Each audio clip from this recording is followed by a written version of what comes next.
On a l'habitude de voir en Cary Grant l'incarnation de la beauté masculine. Le gentleman parfait en smoking qui faisait tourner la tête aux plus belles actrices d'Hollywood. Mais que diriez-vous si je vous disais que cet homme n'a jamais existé? Tandis que la presse le vendait comme le séducteur ultime de son époque, cet idéal a passé en secret les 12 années les plus heureuses de sa vie, sous le même toit qu'un cow-boy musclé. Bien qu'il soit multimillionnaire, il était si avare qu'il marquait au feutre le niveau du lait dans la bouteille pour s'assurer que le personnel n'en boive pas trop. Et pour échapper à sa peur panique des femmes, il a volontairement avalé plus de 100 comprimés de LSD dans le cabinet d'un psychiatre. Aujourd'hui, nous allons arracher le smoking impeccable de Cary Grant et découvrir comment un gamin pauvre des rues de Bristol, dont la mère a été enfermée vivante dans un asile, a créé l'illusion la plus brillante et terrifiante du XXe siècle. Bienvenue dans le théâtre d'un seul acteur, où les spectateurs applaudissent le masque sans voir les larmes en dessous. On pense que Cary Grant était un homme chanceux, riche, beau, spirituel. On regarde les films d'Hitchcock et on veut lui ressembler. Mais la vérité, c'est que Cary Grant n'a jamais existé. C'était une combinaison spatiale high-tech créée par un pauvre gars peu éduqué et profondément traumatisé, nommé Archibald Leach. Aujourd'hui, nous n'allons pas raconter sa filmographie. Nous allons ouvrir cette combinaison. Nous découvrirons comment un acrobate sur échasse a appris à porter un smoking. Pourquoi il marquait au feutre le niveau du lait dans la bouteille alors qu'il était multimillionnaire. Pourquoi il a travaillé pour les services secrets britanniques, devenant le prototype de James Bond. Et comment 100 comprimés d'acide l'ont aidé à trouver Dieu. Préparez-vous. La réalité que vous allez découvrir dépasse tous les scénarios hollywoodiens, parce que Cary Grant est devenu l'homme parfait non par choix, mais par peur de qui il était vraiment. Acte 1. Une maison sans femme et le mystère de la salle des célibataires. Fermez les yeux et imaginez. Cary Grant. Votre esprit dessine un smoking impeccable, une coupe de champagne et la plus belle femme de l'époque accrochée à son bras. Grace Kelly, Audrey Hepburn, Ingrid Bergman. Hollywood l'a désigné comme le spécialiste des cœurs féminins. On pense que sa vie hors caméra était une comédie romantique sans fin. Mais la réalité, cachée derrière les hauts murs de Santa Monica, était tout autre. L'homme parfait du XXe siècle, rêve de millions de ménagères, vivait depuis des années non pas avec des beautés fatales, mais avec un grand cow-boy musclé des westerns. Et peut-être était-ce la seule période de sa vie où il était vraiment heureux. Au début des années 30, alors que la carrière de Grant commençait à décoller, il s'installe dans une maison au bord de l'océan, que la presse surnomme rapidement la salle des célibataires. Son voisin n'est autre que Randolph Scott, incarnation de la masculinité américaine, star des films d'action et des westerns. La version officielle de la Paramount était pragmatique. 2 étoiles montantes économisent sur le loyer dans une Amérique post-dépression. Mais cette économie a duré 12 ans. Ce n'était pas un dortoir temporaire pour 2 séducteurs qui amènent des filles tour à tour. Cela ressemblait à un mariage. Une vie stable, paisible et étrangement confortable, où les femmes n'avaient simplement pas leur place. En 1930, les photographes du magazine Modern Screen sont invités à l'intérieur de ce sanctuaire pour dissiper les rumeurs. Mais ils n'ont fait qu'empirer les choses. Les photos, censées montrer un quotidien masculin austère, capturent une idylle empreinte de tendresse conjugale. Sur une photo, Carrie et Randolph, en tabliers assortis, font la vaisselle en riant d'une blague que seuls eux comprennent. Sur une autre, Scott allume soigneusement la cigarette de Grant, qui se détend dans un fauteuil. Ils dînent aux chandelles. Ils jouent à la balle près de la piscine, rayonnant de joie. Dans ces clichés, il n'y a pas une once de la tension qui transparaissait toujours dans les yeux de Grant lorsqu'il posait avec des femmes. Avec elle, il était toujours en représentation. Il contrôlait l'angle, le sourire, la position des mains. Avec Randolph Scott, il était détendu. Il était Archibald Leach. Les rumeurs sur l'homosexualité ou la bisexualité de Grant l'ont poursuivi toute sa vie. Mais réduire l'histoire de la salle des célibataires à une question de sexe, c'est manquer l'essentiel. Pour Grant, cette maison était une forteresse. Randolph Scott lui offrait ce qu'aucune de ses 5 futures épouses ne pourrait jamais lui donner. Une acceptation sans condition. Scott n'avait pas besoin de Cary Grant. Il aimait ce gars peu sûr de lui, qui avait peur du noir et cachait de l'argent dans les coins. Les patrons des studios étaient furieux. Ils exigeaient que Grant se marie pour redresser la façade. Grant a résisté jusqu'au bout. Mais la machine hollywoodienne est plus forte que n'importe quel homme. Quand il a finalement déménagé et entamé son marathon de mariage raté, il a perdu plus qu'un voisin. Il a perdu le seul miroir où se reflétait un être vivant, pas une idole hollywoodienne. Il a échangé une réalité confortable contre une image de papier glacé, parce qu'il a cru que le monde n'achèterait jamais un billet pour un film où le héros est heureux hors scénario. La salle des célibataires est restée dans l'histoire comme la plus grande anomalie de l'âge d'or d'Hollywood. Grant a prouvé qu'il pouvait jouer l'amour pour une femme à l'écran de manière si convaincante que tout le monde y croyait, sauf lui-même. Il semblait que rien ne lui coûtait d'être l'amant parfait, mais c'était ce rôle qui était le plus épuisant. Vivre avec Randolph Scott n'était pas une rébellion contre la morale, mais une tentative désespérée de préserver sa santé mentale. Là, dans la maison au bord de l'océan, il pouvait enlever le masque. Mais le monde exigeait un spectacle, et Cary Grant est monté sur scène, laissant Archibald Leach pleurer derrière la porte fermée. Mais pourquoi la proximité avec les femmes lui inspirait-elle une telle terreur panique qu'il préférait se cacher dans un monde masculin? Pourquoi chaque fois qu'une femme s'approchait trop, il voyait en elle une menace capable de détruire son identité? La réponse à cette question ne se trouve pas à Hollywood, mais dans les rues sales de la ville anglaise de Bristol. Ce jour fatidique où un petit garçon est rentré de l'école pour découvrir que la femme la plus importante de sa vie avait disparu sans laisser de traces. Acte 2. Le jour où maman est partie chercher des pantoufles et n'est jamais revenue. Toute la filmographie de Cary Grant, c'est une fuite sans fin. Dans La main au collet, il échappe à la police, dans La mort aux trousses, aux espions. Mais rarement le public s'est demandé ce qu'il fuyait réellement. On aime croire que sa distance et son léger cynisme sont les marques d'un aristocrate lassé du monde ordinaire. C'est un joli mensonge. Sa froideur, c'est la défense d'une bête traquée. Cary Grant ne se méfiait pas des femmes parce qu'il était un séducteur aguerri, mais parce qu'à 9 ans, il a appris une leçon cruelle. L'amour, c'est quand on t'abandonne sans prévenir. Archibald Leach n'est pas né dans le luxe. Il est né dans le Bristol sale et humide, dans une famille où l'air était saturé de tension. Son père, Elias Leach, était repasseur dans une usine. Un homme morose, buveur et distant. Sa mère, Elsie, était tout l'opposé. Anxieuse, surprotectrice, étouffante d'amour. Elle avait perdu un premier enfant, et Archie était devenu le centre de son univers. Elle ne le laissait pas sortir, l'emmitouflait dans des écharpes, contrôlait chaque pas. Pour ce petit garçon, elle était le monde entier. Et puis un jour, en 1913, ce monde s'est écroulé en une seconde. Archie est rentré de l'école dans une maison vide. Pas d'odeur de dîner, pas de voix maternelle, pas de câlins habituels. Juste le silence. Quand le père est rentré du travail, il a lâché une phrase sèche. Maman est partie en cure. Elle a besoin de repos. Pour l'enfant de famille modeste, ça sonnait étrange, mais Archie a cru. Il a attendu une semaine, 1 mois, 6 mois. Pas de lettres, pas d'appel. Maman avait disparu, comme si elle n'avait jamais existé. Au bout d'un moment, Elias Leach a changé de version. Elle est morte, fiston, a-t-il dit, sans regarder le garçon dans les yeux. Et Archibald Leach a pris cela pour un fait. La personne la plus proche au monde n'était pas seulement morte, elle l'avait fait en silence, sans adieu. Dans l'esprit d'un enfant, cela s'est transformé en une terrible conviction. Je suis si mauvais que même ma propre mère a préféré mourir que de vivre avec moi. Mais la réalité était bien plus effrayante que la mort. Elsie Leach était vivante. Le père l'avait internée dans un asile psychiatrique de Bristol, connu sous le nom de Fish Ponds. Il s'était simplement débarrassé d'une épouse gênante pour commencer une nouvelle vie avec une autre femme.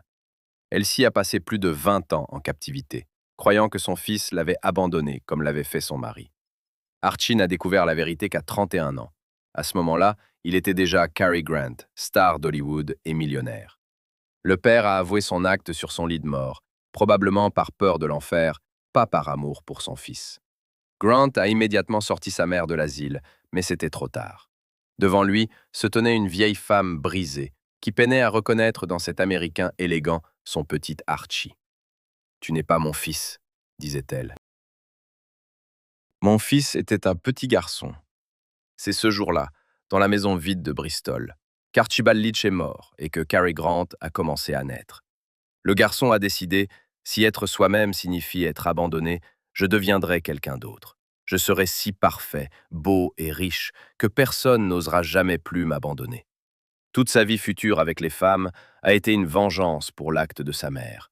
Il les séduisait, puis les étouffait de soupçons, de contrôle et de froideur émotionnelle. Il les quittait le premier pour qu'elle n'ait pas le temps de le quitter.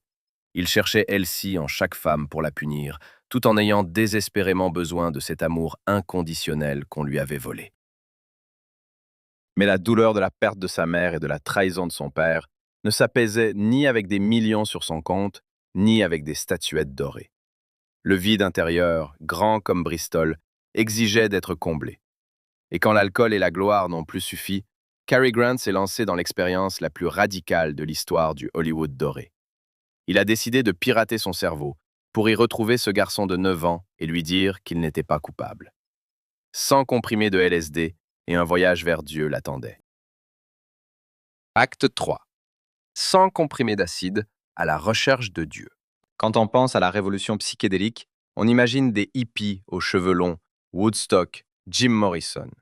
Le dernier à venir à l'esprit est un homme en costume gris impeccable, mouchoir dans la poche, manière de lord anglais. Pourtant, Cary Grant est devenu l'un des principaux apôtres du LSD, 10 ans avant que les Beatles ne composent leur plus grand succès. Ça sonne comme une folie, mais à la fin des années 50, la star la plus conservatrice d'Hollywood a transformé son cerveau en terrain d'expérimentation chimique. Il ne cherchait pas le trip. Il cherchait à tuer Cary Grant pour sauver Archibald Leach. En 1958, à 54 ans, Grant traverse une crise profonde. Son troisième mariage avec Betsy Drake bat de l'aile. Il est riche, célèbre, mais ressent un vide total à l'intérieur. Betsy, passionnée par les nouvelles méthodes de psychothérapie, l'emmène à la clinique du docteur Mortimer Hartman, à Beverly Hills. Hartman pratique une thérapie légale à l'époque, utilisant l'acide lysergique. Le traitement consiste en des séances hebdomadaires où le patient prend le médicament et plonge dans son subconscient. Grande silence avec l'obsession qui le caractérise. Il ne fait pas 5 ou 10 séances. Il prend plus de 100 comprimés d'acide en 3 ans. Ce ne sont pas des fêtes au bord de la piscine, c'est un travail douloureux, effrayant sur lui-même, dans le cabinet du médecin aux fenêtres occultées. Sous l'effet de la substance, Grant vit des cauchemars éveillés. Plus tard, il décrit ses visions avec une honnêteté terrifiante. Je me voyais comme un pénis géant, décollant de la terre comme une fusée. Une autre fois, il se voit dans une mare de sang et d'excréments, se sentant comme un bébé impuissant. Ces hallucinations sont nécessaires pour détruire son ego. Grant avoue, je devais mourir pour renaître. J'ai compris que pendant des années, j'avais empilé des couches de protection jusqu'à ne plus rien ressentir. Le LSD lui arrache son masque. Il se voit de l'extérieur, égoïste, apeuré, incapable d'aimer, utilisant les femmes comme bouclier contre la solitude. Le plus étonnant arrive ensuite. Grant ne cache pas cette expérience. Au contraire, il appelle la rédaction du magazine Good Housekeeping, bastion des ménagères américaines, et donne une interview où il déclare « Je suis né de nouveau. Avant, je vivais dans le brouillard. » Imaginez, une icône de style, l'idole de vos grands-mères, racontant dans un magazine comment l'acide l'a aidé à trouver Dieu et à pardonner à ses parents. Il affirme avoir enfin compris. Sa mère ne l'avait pas abandonné, elle était malade. Et son père n'était pas un monstre, juste un homme malheureux, incapable d'aimer. Grant croit sincèrement être guéri. Il dit à ses amis qu'il est désormais prêt à aimer. Mais la réalité, comme toujours, est plus complexe. La thérapie l'aide à faire la paix avec son passé, mais ne réécrit pas entièrement sa personnalité. Il devient plus doux, plus calme, mais ses relations avec les femmes restent un champ de bataille. L'acide ne l'a pas transformé en saint, mais lui a donné le courage de reconnaître « Cary Grant n'est qu'un rôle ». Cet expériment prouve à quel point sa douleur était insupportable.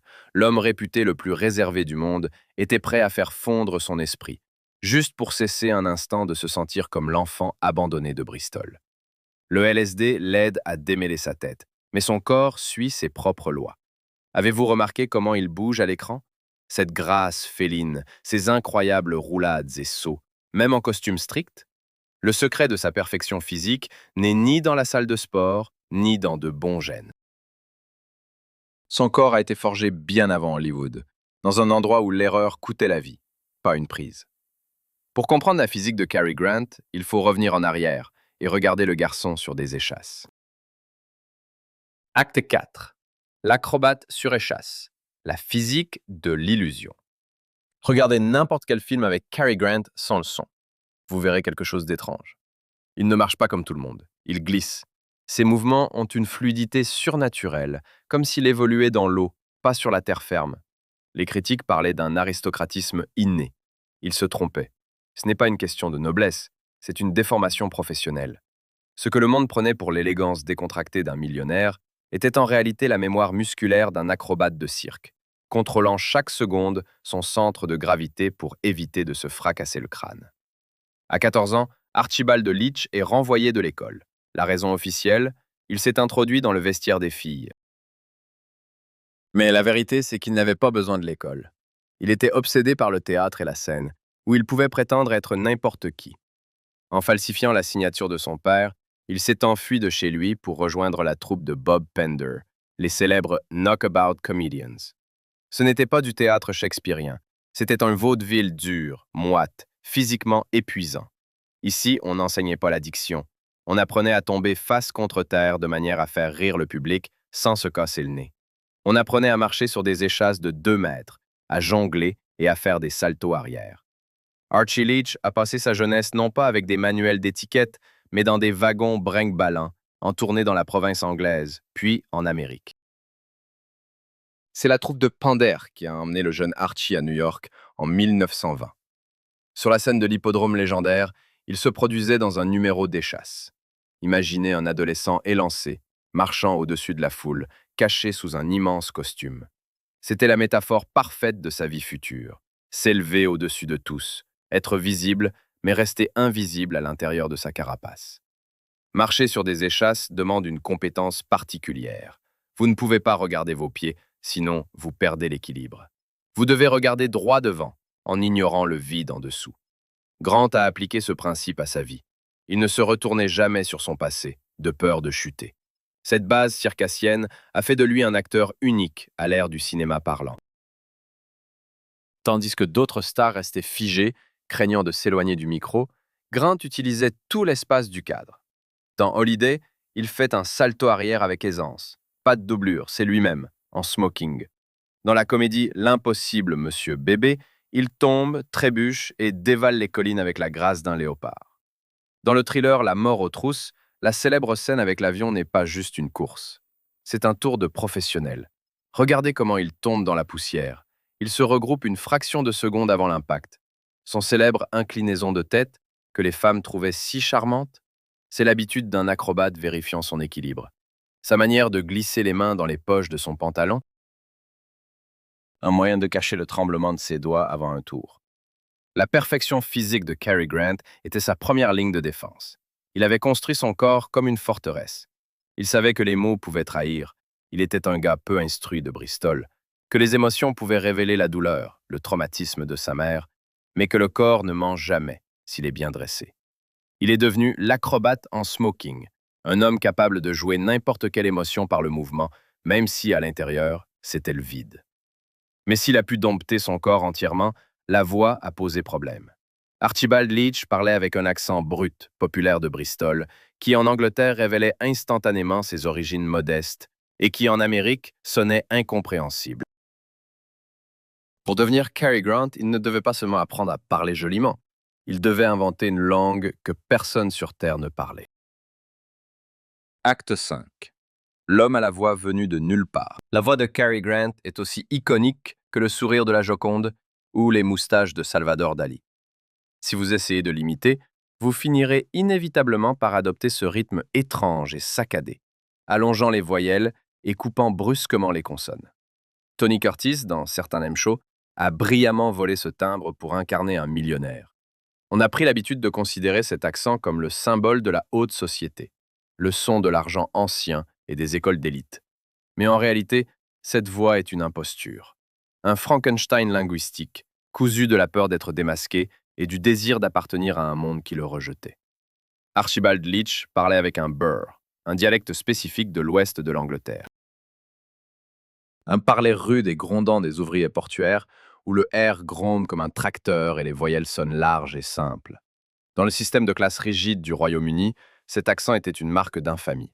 Il criait ⁇ Je suis sans éducation, je suis pauvre, ma place est de servir les manteaux des gentlemen ⁇ Quand Archie est arrivé en Amérique, il a compris que sa langue natale était une encre qui allait le couler. Les Américains ne comprenaient pas son marmonnement, et les producteurs de théâtre anglais fronçaient les sourcils. Pour survivre, il devait amputer sa voix. Il ne pouvait pas simplement commencer à parler comme un aristocrate londonien, cela aurait sonné comique et prétentieux. Il lui fallait autre chose. Il lui fallait la voix d'un homme sans patrie. Ainsi est né l'accent mid-atlantique de Cary Grant. Ce dialecte n'existe sur aucune carte du monde. C'est une construction artificielle, inventée au début du XXe siècle pour les acteurs de théâtre afin qu'ils soient compris à la fois à Londres et à New York. C'est une langue de nulle part. Grant a poussé ce style artificiel à l'extrême. Il a mélangé le cockney, dialecte ouvrier de Londres, des éléments de la haute prononciation britannique, RP, Received Pronunciation, et le rythme américain. Un hybride unique est né. Écoutez attentivement comment il prononce dance. Ce n'est ni le dance anglais, ni le dance américain. C'est quelque chose entre les deux, suspendu dans l'air au-dessus de l'océan. Il a travaillé cet accent pendant des années, effaçant Bristol de lui-même. Il a appris à intoner de façon à ce que les phrases sonnent comme des passages musicaux, montants et descendants.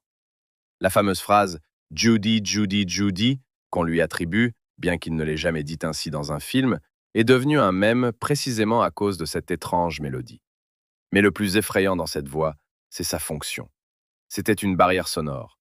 Quand Cary Grant ouvrait la bouche, on ne pouvait pas deviner d'où il venait. Il n'était pas anglais pour les Anglais, qui entendaient des notes américaines étranges dans sa voix. Il n'était pas américain pour les Yankees, qui le trouvaient raffiné comme un Britannique. Il est devenu étranger partout. Il s'est volontairement coupé de ses racines pour devenir citoyen d'un pays imaginaire appelé cinéma. Dans les conversations privées, quand il buvait ou se mettait en colère, l'ancien accent bristolien d'Archibald Leach perçait à travers le vernis, effrayant ses interlocuteurs.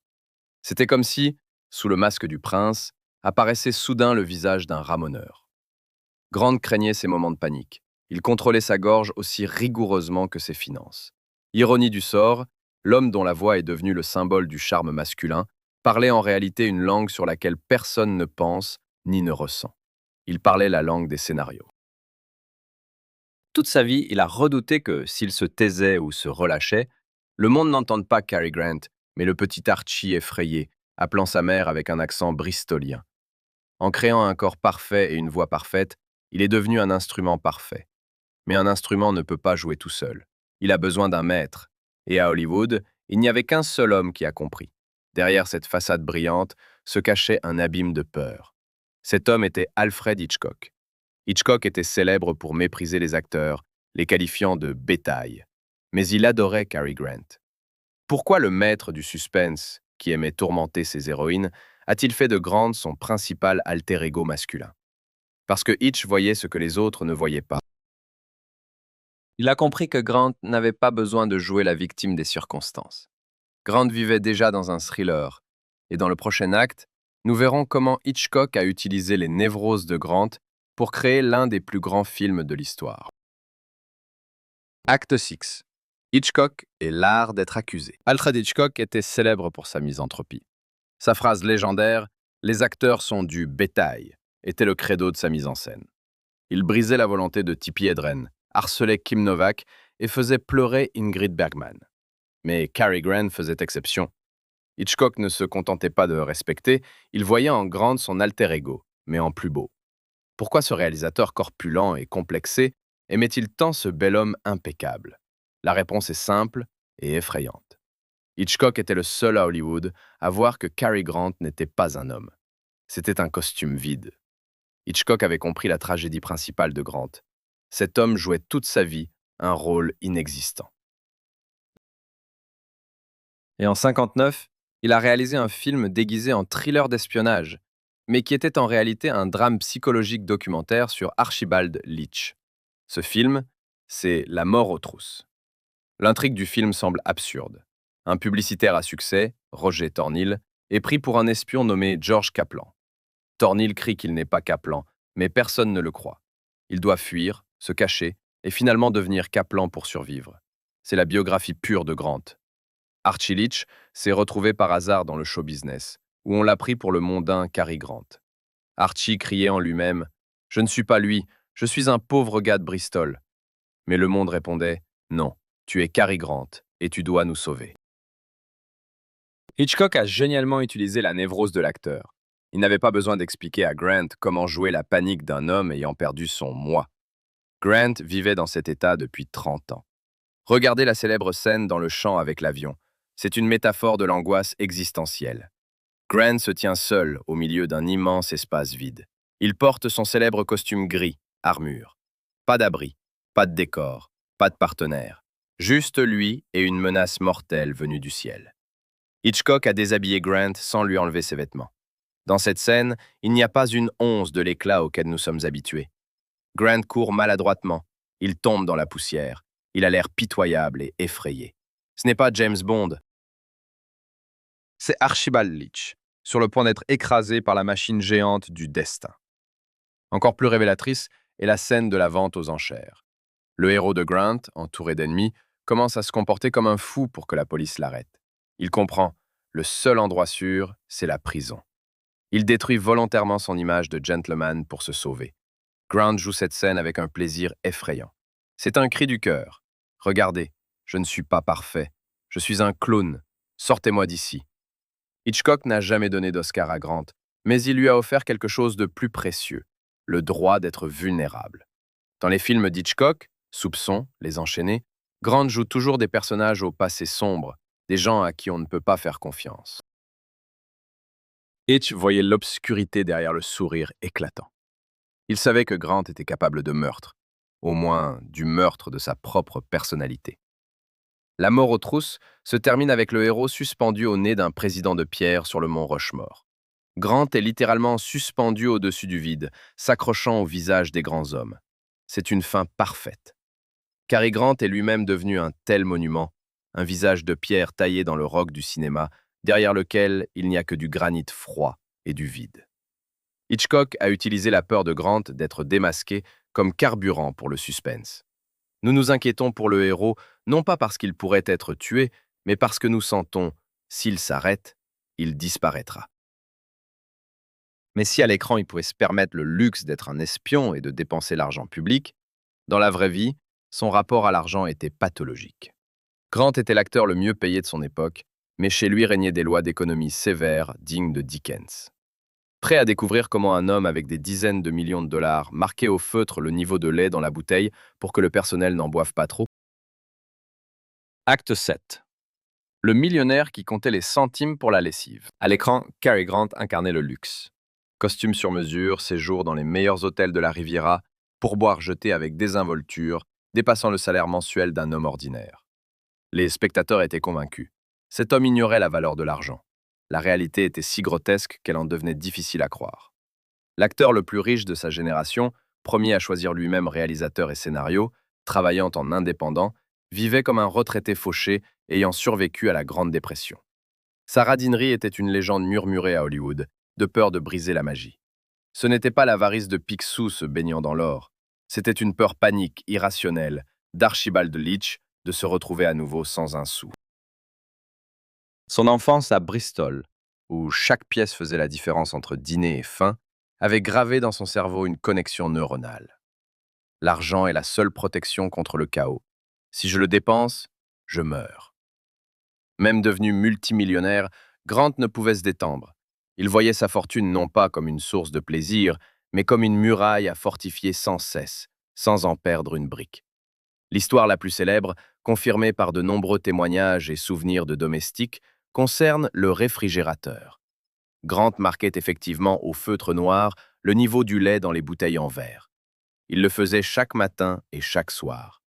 Si le niveau baissait d'1 centimètre sans qu'il n'en ait bu, le personnel était interrogé. Il ne pouvait supporter l'idée que quelqu'un lui vole une gorgée de lait. Mais ce n'était que le début. Les invités imprudents qui restaient chez lui le week-end recevaient souvent des factures par la poste. Grant comptabilisait scrupuleusement les dépenses, lessive, appels longue distance, même le coût des petits déjeuners consommés. Imaginez le choc des stars hollywoodiennes recevant une facture de 3,50 $ pour l'utilisation de la blanchisserie. Il ne jetait jamais ses vieilles chemises. Quand les cols et les poignets s'usaient, il découpait les boutons. « Ils serviront encore », disait-il, les rangeant dans un bocal. Dans sa garde-robe, des costumes vieux de 20 ans qu'il continuait à porter, car le tissu est encore bon. Ses négociations contractuelles étaient une guerre d'usure. Il arrachait chaque centime, exigeait un paiement pour chaque heure supplémentaire de tournage et un contrôle total sur les droits des négatifs. Grant fut le premier freelance à prouver qu'un acteur pouvait être plus riche qu'un studio. Grant était prisonnier de sa fortune. Il avait accumulé des millions, mais vivait avec la mentalité d'un pauvre. Il ne possédait pas les choses le possédaient. Chaque dollar dépensé était pour lui une douleur physique, un rappel de la vulnérabilité qu'il fuyait toute sa vie. Il avait acheté sa liberté, mais pas la tranquillité. Ce comportement explique aussi ses échecs dans sa vie personnelle.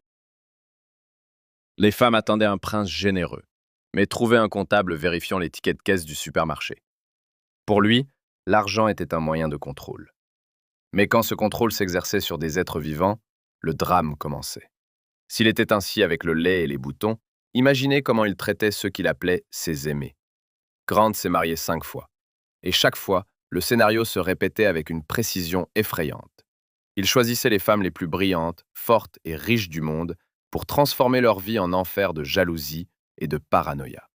Pourquoi Barbara Hutton, héritière de l'empire Woolworth, s'est-elle enfuie en le qualifiant de monstre?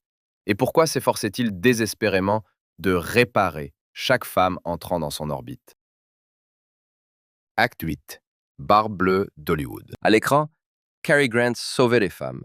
Il tirait Katharine Hepburn des griffes d'un léopard, protégeait Ingrid Bergman des nazis et consolait Audrey Hepburn lors des funérailles de son mari. Il était le partenaire idéal, fort sans être dominateur, ironique mais attentionné. En réalité, son amour était toxique, étouffant et dangereux. 5 mariages, 5 divorces. Et à chaque fois, le scénario se répétait avec la précision mécanique d'un maniaque. Grant ne cherchait pas une partenaire, il cherchait de l'argile pour façonner la femme parfaite, celle qui ne partirait jamais chercher des pantoufles, ni ne disparaîtrait. Son choix de femme était toujours un défi. Il ne cherchait pas des souris grises, il choisissait des femmes brillantes, talentueuses, riches et indépendantes. Virginia Cheryl, star des Lumières de la ville de Chaplin. Barbara Hutton, héritière d'une immense fortune, surnommée la pauvre petite fille riche par la presse. Patsy Drake, intellectuelle et actrice. Diane Cannon. Mais dès que la bague était passée au doigt, le mode destruction s'enclenchait.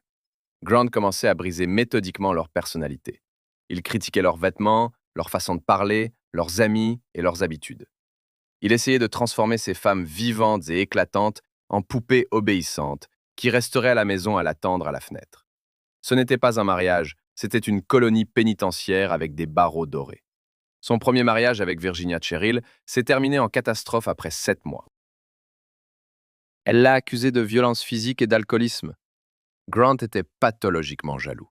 Si elle regardait un autre homme, il entrait dans une rage folle. Il l'appelait au studio toutes les 15 minutes pour vérifier où elle était. La peur d'être à nouveau abandonnée le transformait en geôlier. Avec Barbara Hutton, l'une des femmes les plus riches du monde, la presse s'attendait à un mariage d'intérêt.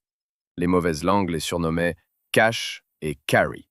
Mais l'ironie, c'est que Grant, malgré sa radinerie, était le seul mari de Hutton à ne pas lui avoir pris un centime lors du divorce.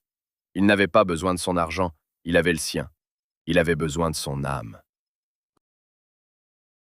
Il essayait de la normaliser, l'obligeait à mener une vie modeste, lui interdisait de dépenser pour la charité et les mondanités. Il tentait de la guérir de sa richesse comme d'une maladie, mais ne fit que la plonger dans une profonde dépression. Le cas le plus révélateur fut avec sa 4e épouse, Diane Cannon, de 33 ans sa cadette. Grant la dressait littéralement. Il lui dictait quel vernis à ongles porter, comment couper ses cheveux, quoi lire. Il la forçait à prendre du LSD, affirmant que cela l'aiderait à devenir une meilleure épouse et à le comprendre. Quand elle est tombée enceinte, sa paranoïa a atteint son paroxysme. Il craignait que l'enfant ne lui vole son attention.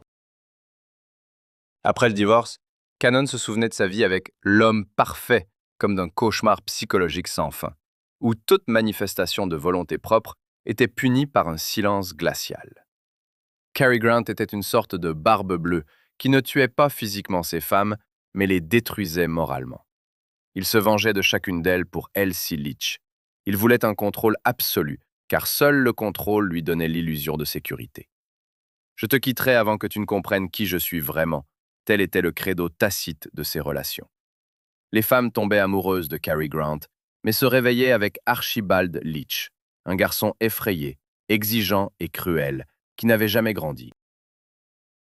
Il détruisait tout ce qu'il touchait, car il ne croyait pas qu'on pouvait l'aimer simplement, sans condition ni scénario.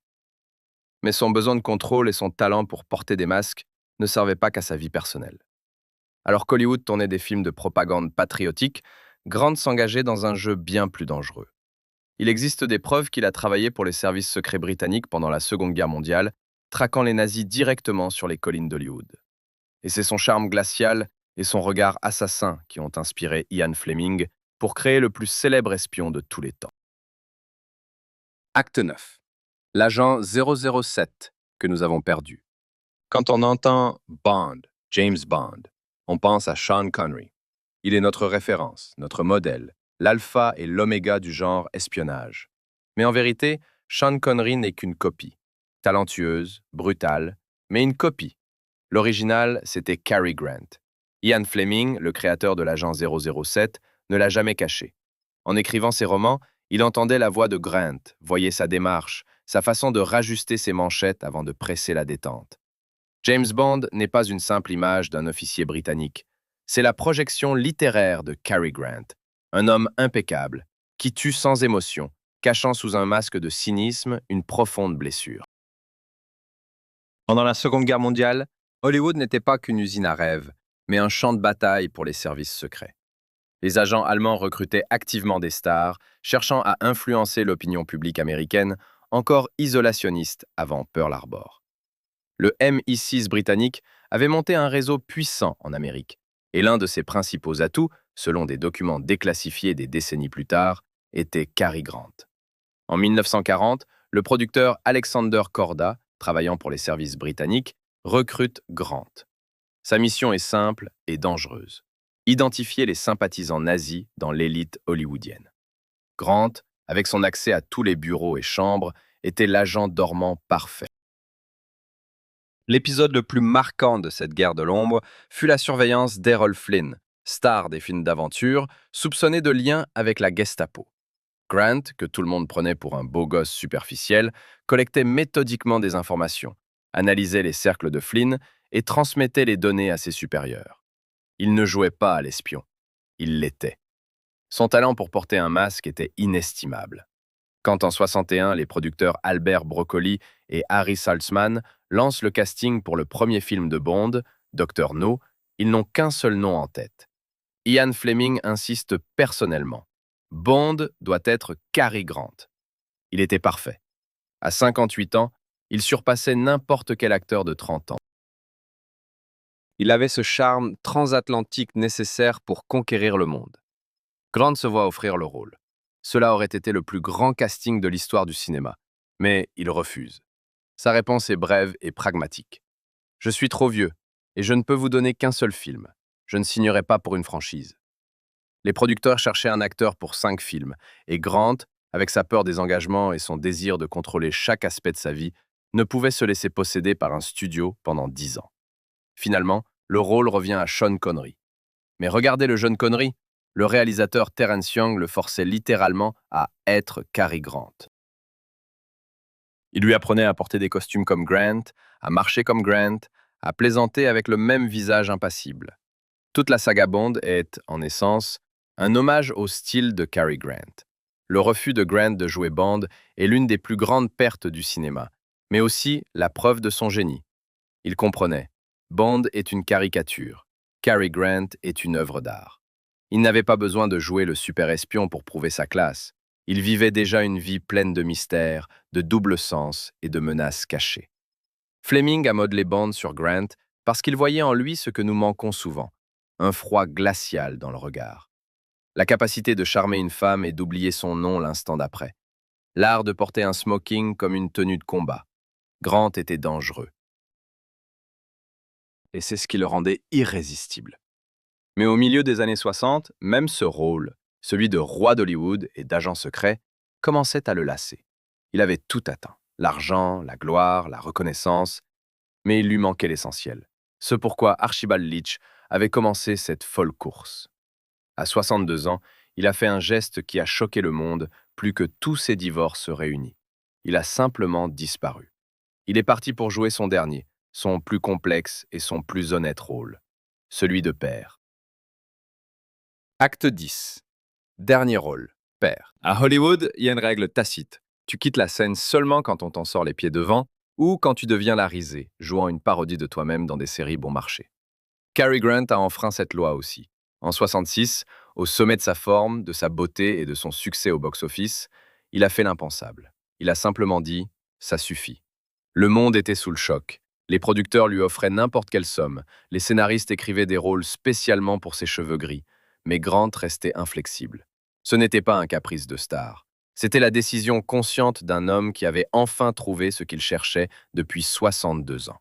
Il avait trouvé l'amour qui n'exige ni scénario, ni projecteur, ni profil parfait. Il est devenu père. La naissance de sa fille Jennifer, de son mariage avec Diane Cannon, a marqué un tournant, divisant sa vie en avant et après. Pour la première fois, Grant tenait dans ses bras un être qu'il l'aimait, non pas parce qu'il était un grand acteur, mais simplement parce qu'il était là. Pour Archibald Leach, abandonné par sa mère et trahi par son père, c'était une révélation d'une ampleur biblique. Il a quitté le cinéma pour ne pas rater une seule minute de son enfance. L'homme qui avait passé des décennies dans les loges et les hôtels est devenu casanier. Il est devenu un archiviste fanatique de la vie de sa propre fille. Grant filmait chaque pas de Jennifer sur pellicule. Il enregistrait sa voix sur magnétophone. Il gardait chacun de ses dessins, chaque mèche de cheveux, chaque dent de lait tombée. Chez lui, une pièce coffre était remplie d'artefacts de son enfance. Cela ressemblait à une obsession, mais c'était en réalité une thérapie. En donnant à Jennifer cet amour inconditionnel et cette protection dont il avait été privé, il soignait son enfant intérieur. Il est devenu pour elle la mère qu'on lui avait volée et le père qu'il n'avait jamais eu. Il a arrêté de teindre ses cheveux. Auparavant, il masquait ses cheveux gris pour correspondre à son image. Et s'est permis de vieillir. Il est devenu plus doux. La légendaire avarice a disparu quand il s'agissait de sa fille. Pour elle, il n'y avait ni porte fermée ni limite au lait. La mort l'a rattrapé comme il sied à une légende. En route, mais pas sur un tournage. En novembre 1986, à l'âge de 82 ans, il est arrivé à Davenport, dans l'Iowa, avec le programme Conversation avec Cary Grant. Ce n'était pas un spectacle. Il s'asseyait simplement sur une chaise et répondait aux questions du public. Pas de masque, pas de jeu. Avant de monter sur scène, il s'est senti mal. AVC. Ses derniers mots à l'hôpital étaient pour sa femme, la cinquième, Barbara Harris, et sa fille. Il ne demandait pas les recettes, ne s'inquiétait pas des nécrologies. Il tenait leurs mains. Cary Grant est mort bien avant 86, le jour où il a décidé de quitter le cinéma pour sa fille. Les 20 dernières années de sa vie, Archibald Leach les a vécues. Et ce furent les années les plus heureuses de sa vie. Il a créé l'homme parfait pour le monde entier. Mais ce homoncule a failli dévorer son âme. Ce n'est qu'en devenant père qu'il a pu retirer ce smoking brillant, lourd, étouffant, et simplement être lui-même. Son départ final n'était pas une tragédie, mais une libération. Le garçon de Bristol est enfin rentré chez lui, là où on l'attendait et l'aimait vraiment. L'histoire de Cary Grant n'est pas la biographie d'un acteur. C'est un manuel de survie, dans un monde qui exige de nous d'être quelqu'un d'autre. Nous l'avons déconstruit jusqu'à l'atome, du sourire mensonger aux expériences chimiques sur le cerveau. Maintenant, il ne nous reste plus qu'à rassembler ces fragments pour comprendre la leçon principale laissée par l'homme qui n'a jamais existé. Cary Grant a un jour prononcé une phrase devenue légendaire. Tout le monde veut être Cary Grant. Même moi, je veux être Cary Grant. On a l'habitude de rire de cette citation, la prenant pour une coquetterie de star. Mais maintenant, connaissant l'histoire d'Archibald Leach, on n'entend plus une blague, mais un cri à l'aide.